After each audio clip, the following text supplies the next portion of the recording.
Welcome back to the table, everybody, and surprise, I found another Kickstarter. Now, normally I feel like I can't find anything on Kickstarter, but I'm really starting to kind of narrow down how to search for things and find things. So, you may already know about this one, but just in case you didn't, 22 days left to go. They've already funded almost 10,000 out of their 4,400 goal that they wanted.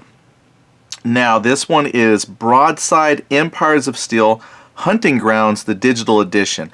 Now, when I first saw digital edition, I said, oh, I wonder if they're coming to Steam or, the computer. That's not what they meant. I've seen this before, but not this specific game. This is like the third one they've put out. So let's talk about what it is. So if you are unfamiliar with Broadside Empires of Steel, it is a World War I tabletop tactical miniatures game for naval warfare, and they look amazing. Now, when you come to the Kickstarter page, and I'm going to try to remember to put a link to the Kickstarter page in the description of the video, otherwise you'll have to come and just do a Kickstarter search, find Broadside Empires of Steel, and boom, you're here. Now, the intro video they have is actually one of the better intro videos I've seen for a Kickstarter war game lately. They actually spend a little bit telling you about the project, then they talk a little bit about, and this is where the digital part comes in. These are the files for the ships you need. And so they spend a little bit of time talking about printing the ships and how to, how they're done, a little bit, but like how to print them. And then they talk at the end just a little bit about gameplay. So it's a pretty, I think, informative video for the system and what you're getting in the Kickstarter. So it's good, really good. Then, as we come down, in case you're not familiar with this, it talks about, it says here story, but now you get to see some pictures and stuff. And, this is kind of a blown out view. And of course, as you blow it out, it gets kind of blurry.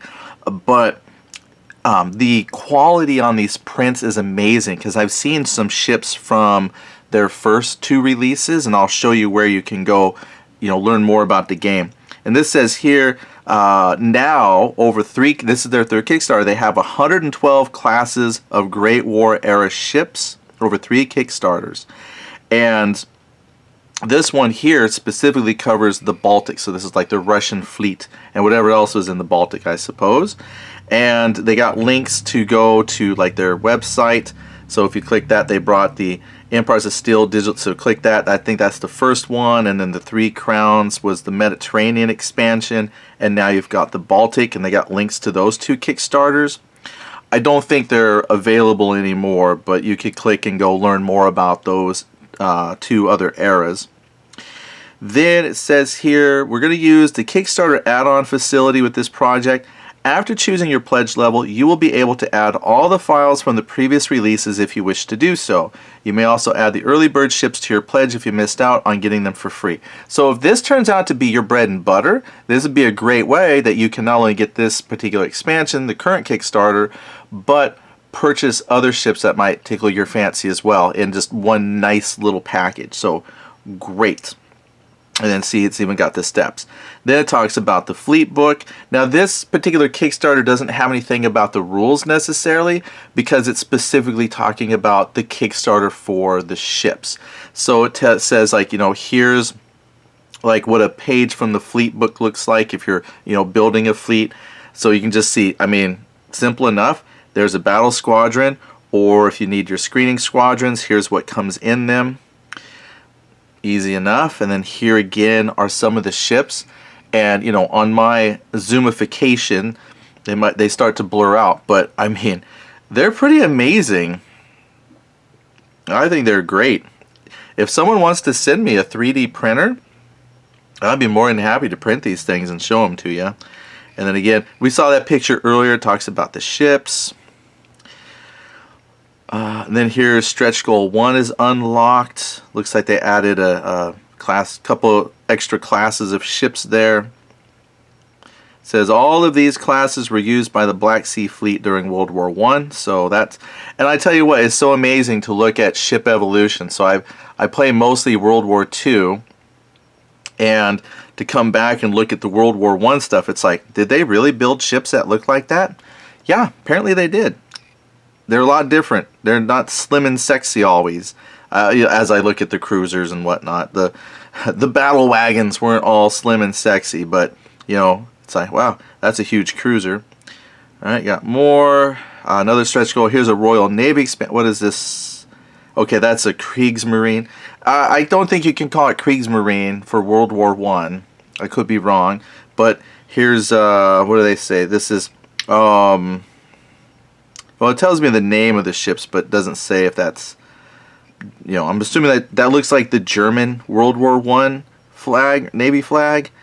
So I don't know if that was called Kriegsmarine, but anyway, you add in some more Germans. Well, that's courageous. That's huge. But then you add in some. Oh, that's a light cruiser, battle cruiser. Whew, that thing's huge. All right, but anyway, then you got some more British or Royal Navy. Here's another Royal Navy, and I think, if I remember right from the video I watched, it said that this expansion is adding aircraft and submarines. So you can see, I guess you print that arch that the aircraft sit on. That way, as they kind of float above the table, they can straddle units and things like that. So it'd be interesting to see how you, I guess you had to buy like clear resin or something. I don't know how you would print those clear arches, but if you print the planes, that's cool. It's an interesting way that I've seen for people to mount aircraft. Let's see, those are stretch goals. Here's another stretch goal. Blimp, little plane. And we keep going on. Here's some game markers, mission objectives and tokens. Looks like a naval fort you can put out, coastal fort you could put somewhere, I guess. That would represent something. Then the next stretch goal there, more ships apparently, but you know, it's hidden away till we unlock it. And so that might look like, yeah, there's just not a whole lot of information, which, you know, if you are new to the game, you'd be correct. This is really focusing on this expansion. So then you might say, but Eddie, what if I need to get the first stuff in order to support the expansion? How do I know how it plays? Well, let's take a look at a couple websites. So if you go to the Broadside Empires of Steel website itself, I already came here. So here's the home page, first of all. And it's got, you know, some pictures for the Kickstarter, you know, that's just your average news page. What does it say down here? Ooh, new errata. All right, and then, yeah, who cares? I don't know. If you're interested in errata and you don't have the game, check it out because you can see what they've been fixing. So here's an introduction. It didn't seem like there was much here.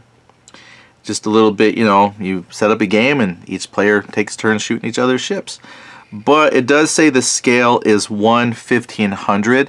I didn't see the scale mentioned on the Kickstarter page, but that's going to be pretty important for players, especially people who are really versed in their printer, and you might be able to change the file size, or not the file size, but the STL scaling size. I'm not sure, but 1/1500 is pretty big.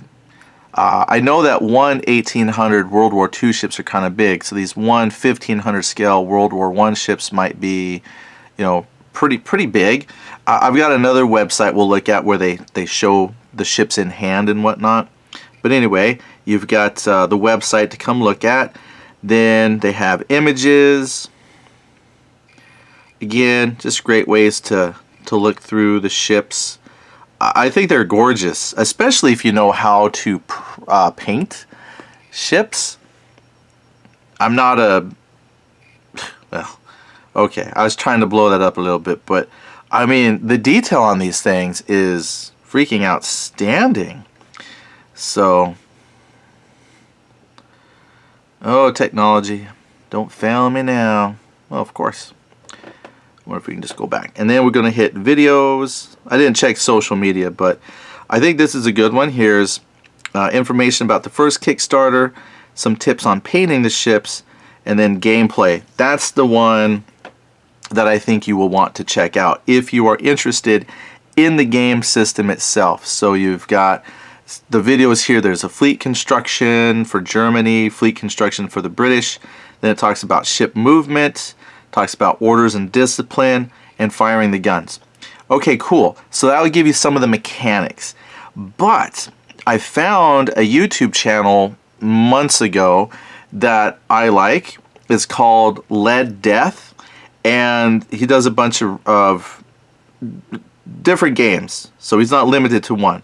However, if you go to his videos, I think it's a husband and wife team, but they actually talk, they have quite a few videos specifically about that Broadside Empire of Steel. So let's see, they got one here. I thought they had a gameplay. So he shows a lot of painted examples, a look through the rules, a look at the Royal Navy. They're talking about that, so he's got quite a bit in here. I really thought they had a gameplay that kind of showed it in action. Okay, well, I misremembered, but I'll tell you what though, this is still worth coming to look at, because, like, just for example here,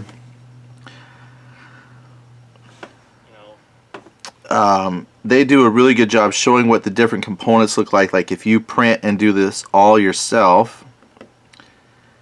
Let's see here. This one, oh, that one's just the unit cards. He's got ships, like he paints them, and that's what triggered my memory. I was like, oh yeah, they show off, here we go, painted examples. I was like, they do a really good job showing. I don't know if it was this video, but there's one video I watched where it showed what the ships look like unpainted, you know, once you print them.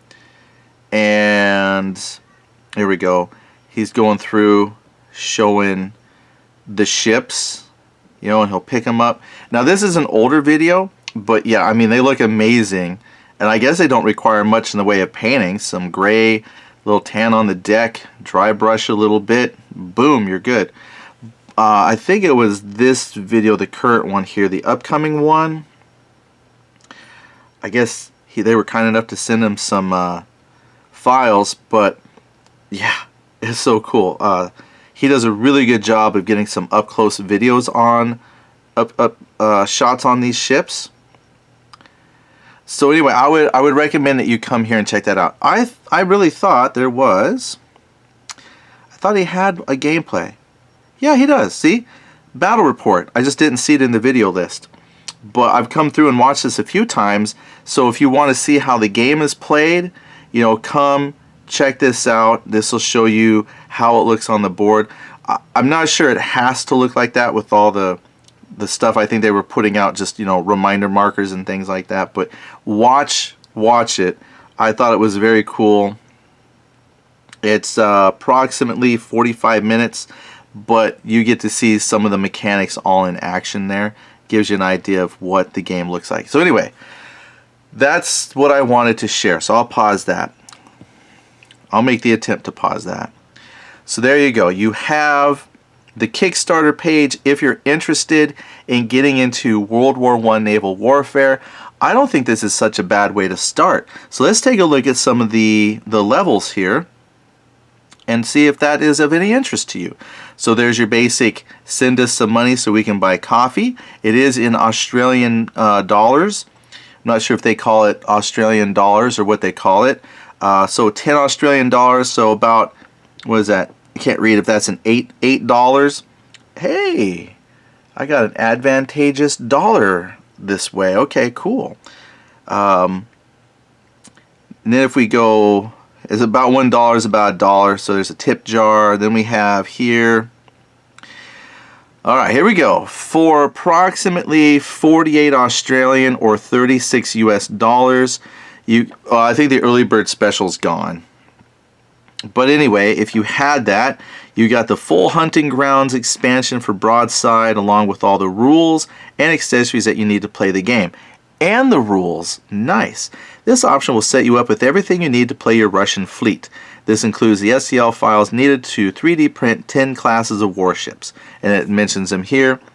Then there's armored cruisers, some other cruisers, and some destroyers. As a gift for the first 200 backers, we are also including STLs for the HMS Dreadnought, the original Dreadnought battleship, and the U.S. Tucker class of destroyers. Okay, that's cool for the early bird. Oops. Yeah, All right, and then for the not early bird, oh, you know, I've done enough of these now. You would think I can navigate my screen to do this. And then if it's not the early bird special, then for the same $48, you get the game, pretty much the same thing. You just don't get the extra 2 ships. But it did say though that once you pledge, you get access to where you can add ships and things like that. You can get the early birds if you want. So there you go. That's good. I know you might debate, well, I don't know how much it costs to print ships and things like that, as far as like the price of resin and all that goodness, until one of you sends me a 3D printer so I can try. But well, you know, depending on where you are, for me, $36, and you get the STL files, that's actually an amazingly good price. If you go onto the internet and you just try to find STL files for things, it's very hard to find free files these days. People take a lot of time to make the files, and they charge, and that makes sense.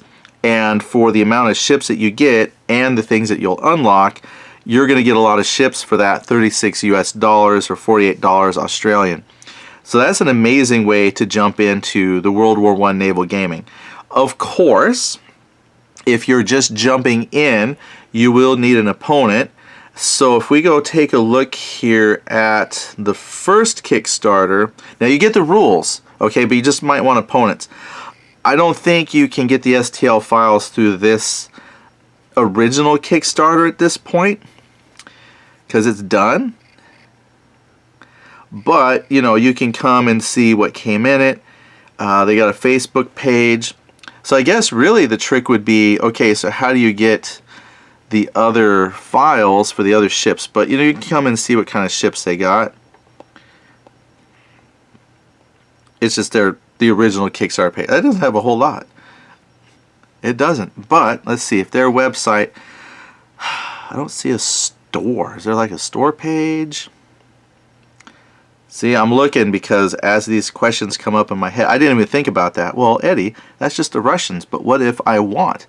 So it seems like if you want the other stuff, you can go look at the previous campaigns, find out what you like, and then it says here they're using the Kickstarter's add-on facility, so you can add additional ships that you want. So if you go through, look at what ships came with the other Kickstarters, go to Lead Death, find out what the ships look like, find the ones you like, and then when you pledge into this Kickstarter, you can add those ships and get them as well. Looks like this is going to be delivered November of 2021. That's not that far away. So I would say if you're very interested in this, this would be a good way to get into the naval wargaming, at least for World War I, and then pick up all the navies you want to spend money on. Because if I'm not sure, because I didn't pledge because I don't have a 3D printer, but I'm wondering if it's going to be the same way. Like you get in and then you just say, well, now I want to add British ships. So you don't necessarily have to say this specific ship. You might just say, okay, for another, you know, $36 US, go ahead and give me the British ships, or give me all the German ships. But I don't even know their price. I'm just guessing based on the price of this one. They could be more, could be less. Depends on the number of files that come in each navy, or even add on the Mediterranean. I think that would be fantastic, and that's not a bad way to go. Because again, if you go to, say, a miniatures website like GHQ and you want to buy their World War stuff, individual ships can get very pricey, and after you buy just a couple, 2 or 3 ships, you've already hit that $36. Here, you're paying that $36, you get the STL files, you can then print as many as you want, and again, based on the cost of resin and things like that, in the long run, you could still be saving yourself a lot of money by printing out all the ships that you want. You could even buy one fleet, print 2 of each, and then you and your buddy can still play the game. It's just, you know, sure, it's Russian versus Russian, but it's a good way to learn the game and decide if you want to purchase additional ships. So, just some thoughts I had on that. I think that, you know, definitely come check this out yourself. I think that if you have a 3D printer, even if you don't play the game, the fact that these are some of the most amazing looking ship files I've seen would be reason enough to collect and just print them out to put on display, I think. Anyway, thank you all for your time. I hope you found this useful, and let me know if there's any other upcoming Kickstarters you want me to take a look at. No one has asked me why I'm doing a whole bunch of Kickstarter videos, but just to share that's it. I've missed out on many Kickstarters myself, and I've been like, man, if only someone had told me. Well, not that we have a large channel here, but if it just catches the attention of one or two people and they say, wow, I'm glad you said something because I would have missed it, then that's the whole point. I want to make sure that we help share and spread and make sure that people, hear about these campaigns before they're gone, and then you got to go, track it down later. But if you want to get in early, and a lot of times the Kickstarters, the game is at a discounted price versus manufacturing retail price, or you want to get those Kickstarter exclusives and things like that. That's why I'm doing this. I just don't want you to be the person who said, wow, I wish someone had told me about this Kickstarter when it was running. Here you go. So if you have any Kickstarters you want me to take a look at and share around, let me know. Or one's coming up, I'll keep an eye out for it. But that's how we keep the community going, is we just got to share these things out. Otherwise, these Kickstarters won't go anywhere, and we want them to be very successful. All right, that's it from me. Thank you for watching, and have a great day.